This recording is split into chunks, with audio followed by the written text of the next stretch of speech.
nous avons déjà parlé du mouvement d'un projectile dans le champ de la pesanteur terrestre ou bien le champ de la pesanteur uniforme. On a parlé des équations horaires et de l'équation de la trajectoire et les caractéristiques de cette trajectoire. Alors maintenant, il s'agit d'un autre type de mouvement, c'est le mouvement d'une particule chargée dans un champ magnétique uniforme. Alors c'est groupe 2, mouvement d'une particule chargée dans un champ magnétique uniforme. Petit 1 rappel, dans une région de l'espace, un champ magnétique est uniforme si son vecteur B conserve les mêmes caractéristiques, la direction, le sens et l'intensité.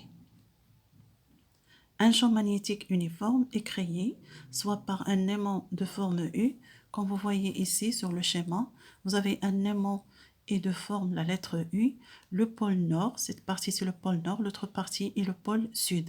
Entre ces deux parties de l'aimant en U, vous voyez les directions qui sont parallèles, c'est-à-dire la même direction, le même sens comme vous voyez, et à l'aide d'un teslamètre placé en chaque point de cette zone, il va indiquer la même valeur numérique.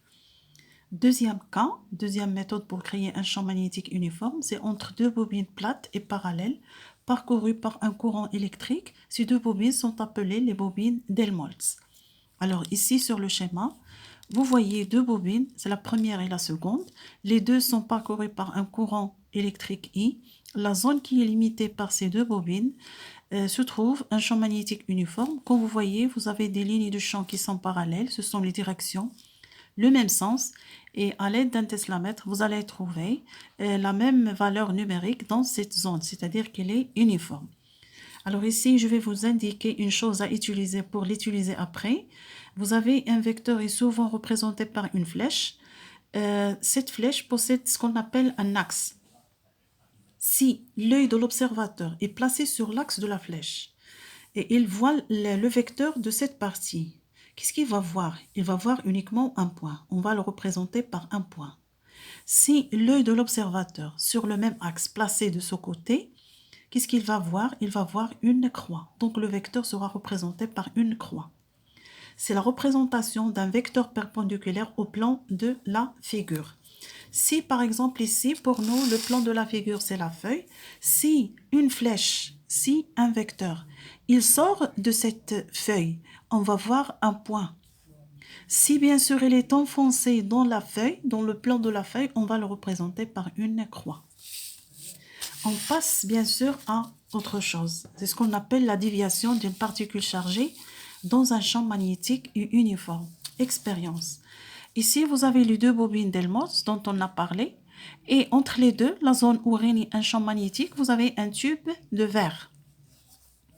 Alors, ce tube de verre, bien sûr, à l'intérieur, vous avez un canon. Ça veut dire qu'il va, bien sûr, libérer des électrons ou bien un faisceau d'électrons dans cette zone. Alors, ce canon, il est alimenté par ce générateur. Et les deux bobines d'Helmholtz sont alimentées par l'autre générateur. C'est l'alimentation des bobines. Alors, lorsque le canon est alimenté par une tension, il s'échauffe et devient rouge.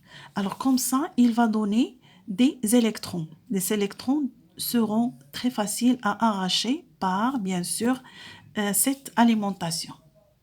Bien. Vous avez des cas.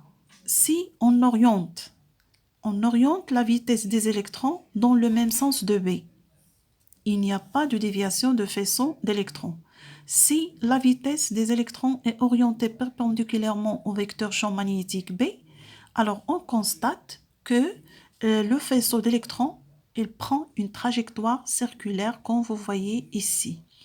Alors ce tube de verre, il est vidé de l'air et il est rempli par le mercure, la vapeur de mercure. Pourquoi le mercure? Parce que le mercure, il permet de visualiser la trajectoire du faisceau d'électrons. Alors, on utilise un tube de Crookes. Alors, ce tube de verre s'appelle le tube de Crookes. Il contient un canon d'électrons permettant d'obtenir un faisceau d'électrons ayant la même vitesse à l'intérieur duquel il y a un champ magnétique uniforme entre les deux bobines d'Helmholtz parcourues par un courant électrique.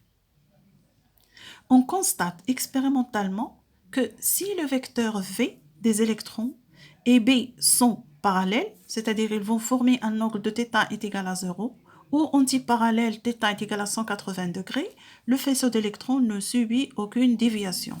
Alors c'est le cas, V et B sont parallèles, le faisceau d'électrons ne dévie pas. Si le vecteur V des électrons, la vitesse des électrons est perpendiculaire à B, le faisceau d'électrons dévie et sa trajectoire devient circulaire.